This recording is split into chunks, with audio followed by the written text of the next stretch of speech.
बिस्मिल्लाहिर्रहमानिर्रहीम। मेरी आज की वीडियो में शामिल है गर्मियों में आटे को सुस्ती लगने से या ख़राब होने से कैसे बचाया जाए। गर्मियों में गूंदा हुआ आटा फ्रिज में रखने के बावजूद जल्द ख़राब हो जाता है।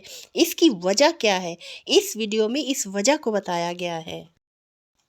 गर्मियों में चींटियाँ, शहद, चीनी, मीठी चीज़ें, शरबत, जैम, जेलीज़ इन चीज़ों के अंदर तक चली जाती, इन डब्बों के अंदर तक चली जाती। इनको कैसे महफूज बनाया जाए, चींटियों से कैसे बचाया जाए। गर्मियों में जब चींटियाँ ज़्यादा हो जाती हैं तो बाज़-औक़ात दूध की देगची जिसका ढक्कन भी ढका होता है लेकिन फिर भी वो इसके अंदर चली जाती है। दूध को इन चींटियों से कैसे बचाया जाए? किचन के सिंक का ड्रेनेज पाइप अगर आप चाहते हैं कि कभी भी बंद ना हो तो इस वीडियो को ज़रूर देखें। इसमें बेहद मुफीद टिप्स बताई गई हैं। अगर आपको मेरी आज की वीडियो पसंद आए तो काइंडली मेरे चैनल को ज़रूर सब्सक्राइब करें, वीडियो को लाइक करें। आपका दिया हुआ लाइक हमारी हौसला अफजाई करता है और हम मज़ीद नए आइडियाज़ के साथ आते हैं।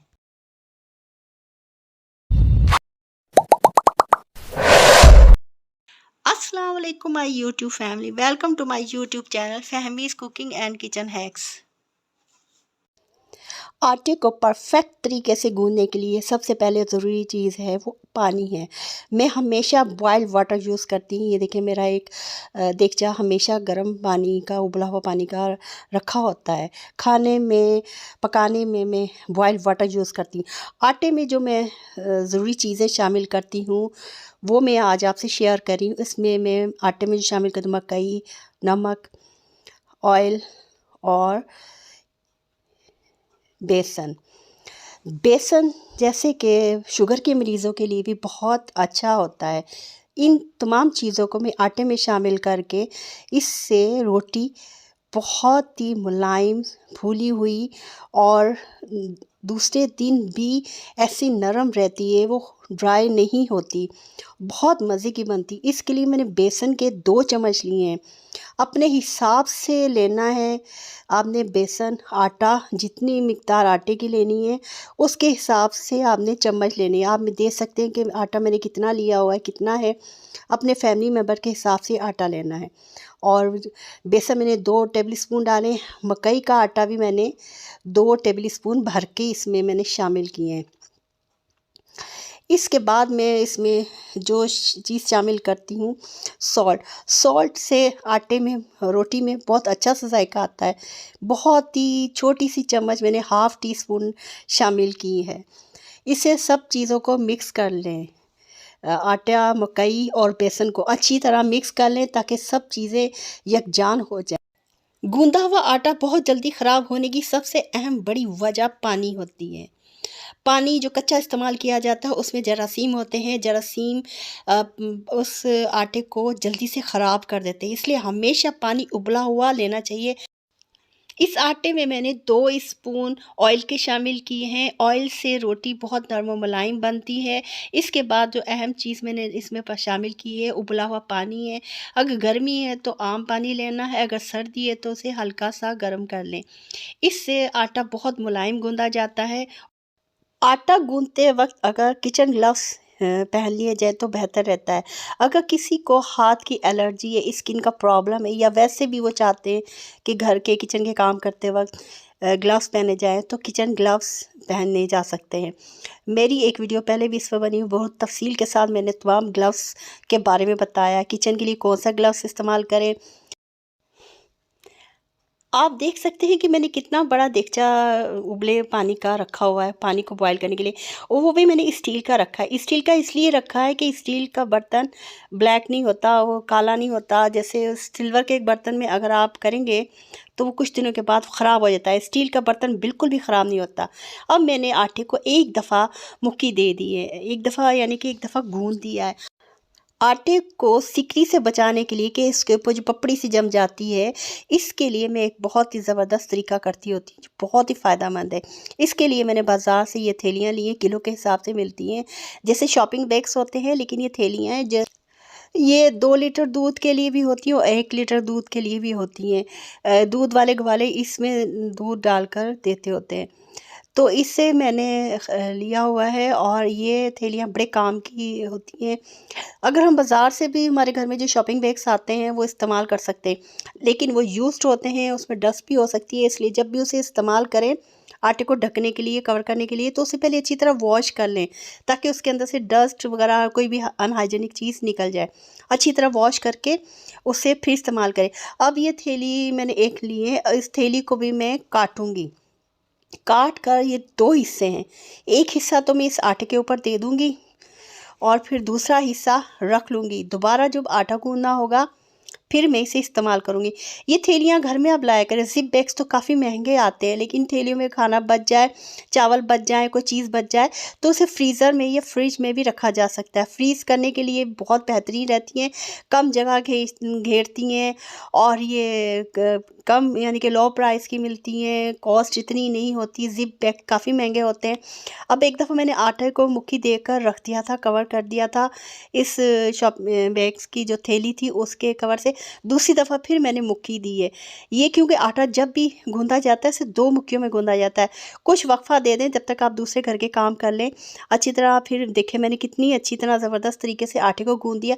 अब मैंने जिस बर्तन में आटा डालना है वो भी मैंने स्टील का लिया है।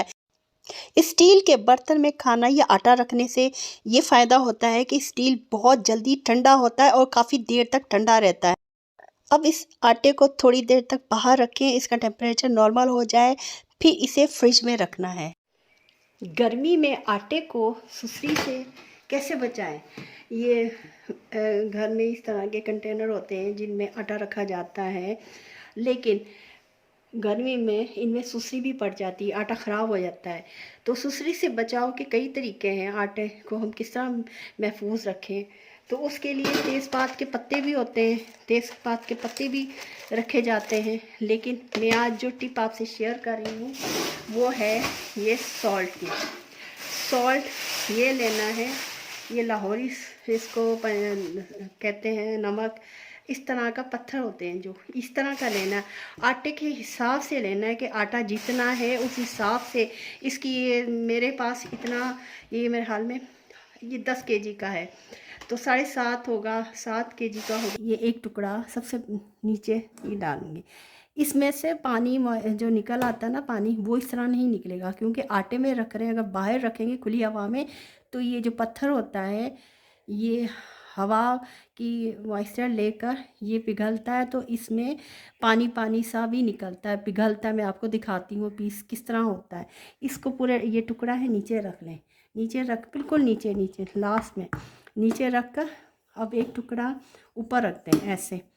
इससे ये होगा कि ये नमक इसके अंदर हल नहीं होगा। आप बेफिक्र हो जाएं क्योंकि इस तरह हल हो जाएगा अगर इसके अंदर, तो ब्लड प्रेशर की जो पेशेंट होते हैं उनके लिए तो फिर आटा बहुत नमकीन हो जाएगा। इस तरह करके ये देखें, इस तरह बंद करके ढक के इसको रख दें। ये देखें सॉल्ट का पत्थर मैंने, ये पूरे का पूरा पत्थर है, मैंने रूम में रखा हुआ। इससे हवा साफ़ हो जाती है और बहुत फ़ायदे का होता है इस तरह हवा में रखना। तो ये देखिए हवा में रखने की वजह से ये कैसा हो गया है और ये कम हो गया है। ये देखिए ऊपर चिकना चिकना हो रहा है। बहुत बड़ा पत्थर था, हवा में जब वो ऑक्सीजन होती है, मॉइस्चर होती है, ये उससे ये मेल्ट होना शुरू हो जाता है, पिघलना शुरू हो जाता है आहिस्ता आहिस्ता। ये देखिए कैसे चिकना हुआ है, जैसे लग रहा है इसके अंदर पानी है। और ये चिकना होकर ये इसकी शेप देखें और नया वाला है, इसकी शेप देखें। इसी तरह का पत्थर था, बाजार से नया खरीद कर लाते हैं पत्थर। ये इस तरह के पत्थर होते हैं ये सॉल्ट के। ये देखें मैंने हवा में कमरे में रखा हुआ है और ये और इसमें कितना फ़र्क आ गया है। ये ऐसे लग रहा है ट्रांसपेरेंट हो गया। ये देखें, आप देख सकते हैं ट्रांसपेरेंट है। और इसके इर्द गिर्द देखें ये पिघल रहा है ना, इधर पानी पानी था सारा। ये देखें ये सारा पानी पानी हो जाता है, ये कैसा हो गया। और ये बिल्कुल फ्रेश है। गर्मी आते ही घर में चूंटियाँ कीड़े मकोड़े भी आ जाते हैं और हम ये चीज़ें बाहर ही हमने रखी होती हैं, जैसे शरबत है, शहद है और कोई जैम जेली है और चीनी, ये सब चीज़ें हमारी बाहर ही रखी होती हैं या अलमारियों के कैबिनेट के खानों में रखी होती हैं। लेकिन चींटियाँ इतनी बारीक होती हैं कि इन तक रसाई हासिल कर लेती हैं। गर्मी के लिहाज से इन चीज़ों को चींटियों से महफूज रखने की मेरे पास एक टिप है जो मैं आज आपसे शेयर कर रही हूँ कि चींटियाँ हमारी इन चीज़ों को ख़राब ना करें। बारीक चींटियाँ होती हैं, गर्मी आती है, इसके लिए सिरका लें, सिरका ही टिश्यू पेपर लें, इसमें डिप करें, सिरका डिप करके इसमें लगा लें। लगा कर अब क्या करना है, ये बोतलें हैं ना, जैसे ये इसके चारों तरफ इस पर लगाना। और ये जैसे शरबत होता है, जो गर्मियों में तो शरबत ज़रूरी होता है, हर घर में होता है, इसके इर्द गिर्द ये सारा सिरका इस तरह लगा दें। सिरके की स्मेल बहुत तेज़ होती है, चुभती हुई तेज़ स्मेल होती है। इसकी वजह से ये चींटियाँ इस बोतल के ज़रिए ऊपर इसके अंदर नहीं जा सकेंगी। और ये जैम जेलिस होते हैं जो भी, इन सब के गिर्द ऐसे करके ना ये लगा दें। इस तरह गर्मियों में ये सब चीज़ें महफूज रहेंगी और चींटियों से बची रहेंगी। इनके अंदर जो बच्चे होते हैं छोटे बारीक बारीक, वो बड़ी चींटियाँ भी वो इनके अंदर नहीं जा सकेंगी। गर्मियों में चींटियाँ हर तरफ पहुंच जाती हैं। ख़ास तौर पर ज़रा भी कोई चीज़ गिरी हो, मीठी या कोई ऐसी चीज़, तो वो गर्मियों में पहुंच जाती है। ख़ास तौर पर किचन में ये जो लाइनें बनी होती है काउंटर से, इनके ऊपर आपको एक बारीक सी पतली सी लाइन नज़र आएगी। इसके लिए क्या करें, इसके लिए भी ये ऐसे तेज़ चुभती हुई स्मेल होती है ना, इसकी स्मेल अच्छी नहीं लगती होगी चींटियों को। ये इस तरह पूरी काउंटर पर साफ़ करने के बाद ये इस तरह जो काउंटर की लाइनें हैं सारी इस तरफ लगा दें। इससे ये होगा कि यहाँ पर जो चींटियाँ आ जाती हैं इस एरिया में, वो नहीं आएंगी और ऊपर चढ़ेंगी नहीं, तो हमारी चीज़ भी महफूज रहेगी। जैसे दूध गर्म करके रखा होता है, दूध के अंदर तक बाज़ औक़ात चली जाती हैं। अगर आप चाहते हैं कि किचन के सिंक का ड्रेनेज पाइप बंद ना हो, तो सबसे पहले जो बर्तन धोए हैं किचन में, सिंक में, उसको अच्छी तरह से किसी भी लिक्विड से अच्छी तरह से वॉश कर लें।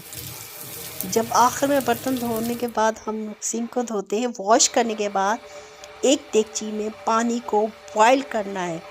बहुत हॉट वाटर लेना है। इसको लेकर आपने क्या करना है कि ये जो ड्रेनेज पाइप है और ये पूरे सिंक में इसको अच्छी तरह से डाल दें। इससे ये फ़ायदा होगा कि बर्तन जब धुलते हैं उसमें विम भी इस्तेमाल होता है, चिकने होते हैं, चिकनाई वाले होते हैं, वो सारी चिकनाई को ये पानी बहाकर ड्रेनेज में से साफ़ करके निकाल कर रख देगा। फिर दूसरी देगची गरम करनी है, एक देगची नहीं, आपने अपने हिसाब से करना। अब इस हॉट वाटर को, ये हैंगिंग मैंने जो बनाई है, डिबिया से बनाई है, इसमें मैंने सुराख की। इसमें जो खाना बच जाता है बर्तन धोने के दौरान, जो हम ड्रेनेज पाइप में जो बह जाता है, मैंने ये रखी हुई है। इससे ये बचत हो जाती है, खाना ड्रेनेज पाइप के अंदर नहीं जाता, चाय की पत्ती, खाना। इसको भी इस गर्म पानी से साफ़ करें। ये तरीका रोज़ाना करने से कभी भी आपके सिंक का ड्रेनेज पाइप बंद नहीं होगा। गर्मियों के लिहाज से एक और ट्रिक आपके साथ शेयर कर रही हूँ। दूध हम जब गर्म करते हैं गर्मियों में, चूल्हे पर रखते हैं, तो उसके बाद हटाकर इस तरह काउंटर पर रख देते होते हैं ठंडा होने के लिए। जब ये ठंडा हो जाता है, हल्का कोसा सा भी होता है, तो हमें बात का ख्याल नहीं रहता, पड़ा रहता है। गर्मियों में ऐसे होता है कि चींटियाँ मालूम नहीं कहाँ से आ जाती हैं और दूध के अंदर तक जा सकती हैं। इसके लिए एक बहुत ही अहम टिप आपके साथ शेयर कर रही हूँ, जिससे आपका दूध या कोई खाने की चीज़ें, चावल मीठे बनाएं, खीर बनाइए, उसको क्या करें, जब वो पका लें तो उसको ऐसे चूल्हे से जब हटाएं ना, उसको चूल्हे पर भी ये चली जाती हैं। जब ज़्यादा हो ना चींटियाँ घर में, पानी के अंदर डिप करके रख दें। ये देखिए, एक तो इससे बहुत जल्दी ठंडा भी हो जाएगा। जो खीर है, फिरनी है, ज़र्दा, मीठी चीज़ जो बनाई है, वो दूध, इस तरह से ये महफूज भी हो जाएगा और चींटियों से बचत हो जाएगी और जल्दी से क्विक ठंडा भी हो। रोटी पकाई जाती है तो बाज़ औक़ात इस तरह रोटी पका कर ये बेलन पर इस तरह आटा चिपक जाता है। अगर हम इस तरह, ये फिर सूख जाता है, तो इसी से बेलेंगे कोई नई रोटी, तो वो रोटी में इस तरह रगड़ पड़ने से वो रोटी में सफाई नहीं आती है, पराठे में या रोटी में। तो इसको अगर साफ़ करना है तो किस तरह करें इसका ये आटा। अगर इसे छुरी से उतारा जाए तो ये रगड़ पड़ती है, इस पर लाइनें पड़ जाएंगी, खराशें पड़ जाएंगी, ये बेलना ख़राब हो सकता है। फिर इसका क्या हल किया जाए? एक देगची लें और उसमें पानी गर्म करें। ये बेलन है, इसको इसके ऊपर रख दें। इससे ये होगा, और ये कुछ सॉफ्ट सा ना, इसके धार इसकी तेज़ ना हो। जो मक्खन लगाने वाला होता है ना, बटर, वो वाला लेना है आपने। इस तरह लेकर इसको अच्छी तरह ऊपर नीचे पलटते रहें, इस तरह बेलन को। ये देखिए स्टीम जो बन रही है इसे लग रही है। ये देखिए सॉफ्ट होना शुरू हो गया है। जो आटा इसके ऊपर चिपका हुआ था, सख्त हो गया था, वो अब सॉफ्ट हो रहा है। इसे इसी तरह रखें, इसको सॉफ्ट करना है बिल्कुल। ये देखिए सॉफ्ट होना शुरू हो गया है। ऐसे इसको ना पलटते रहें, ऐसे ऐसे थोड़ी थोड़ी देर तक, ताकि इक्वली सब जगह इसे ना ये देखें कैसे उतारा आराम से, ना कोई खराश इसके ऊपर आई है, ना रगड़ आई है। ये देखें, ना लाइनें पड़ेंगी। ये इस तरह आराम से सारा ये जो बेलन का आटा है चिपका हुआ इस पर, ये आसानी से आराम से उतर जाएगा। ये देखिए इससे सारा उतर गया आटा। ये देखिए आटा सारा इसका उतर गया। अब ये सॉफ्ट कपड़ा लेना है, और ये देखिए कितनी आसानी के साथ, मलमल का कोई ले लें, कोई नरम किचन टॉवल ले लें, कोई भी लें। ये सारा इधर से ना ऊपर से ऐसे साफ़ करते रहेंगे, बिल्कुल साफ़ हो जाएगा। जो आटा चिपका हुआ ना, सारा आटा उतर जाएगा। और धोते वक्त भी इसे ना जाली से नहीं रगड़ना, स्कॉच ब्राइट से नहीं रगड़ना। इसके अंदर पोर्स बन जाएंगे रगड़ने से, जो लकड़ी होती है। फिर ये होगा कि आटा जब हम रोटी पकाएंगे, आटा उसके अंदर चला जाएगा, अंदर जाएगा तो वो फिर उसके अंदर गीला होगा, जाहिर बात है। फिर ना वो इसके अंदर चला जाएगा, एक तो जम जाएगा, सख्त हो जाएगा, ये बेलन भी ठीक नहीं रहेगा। देखिए इस तरीके से बेलन कितना साफ सुथरा, बहुत अच्छी तरह हो गया। सारा आटा जो चिपका हुआ था सब उतर गया इस पर से, और बहुत अच्छी तरह इसकी इस तरह सफाई होती है।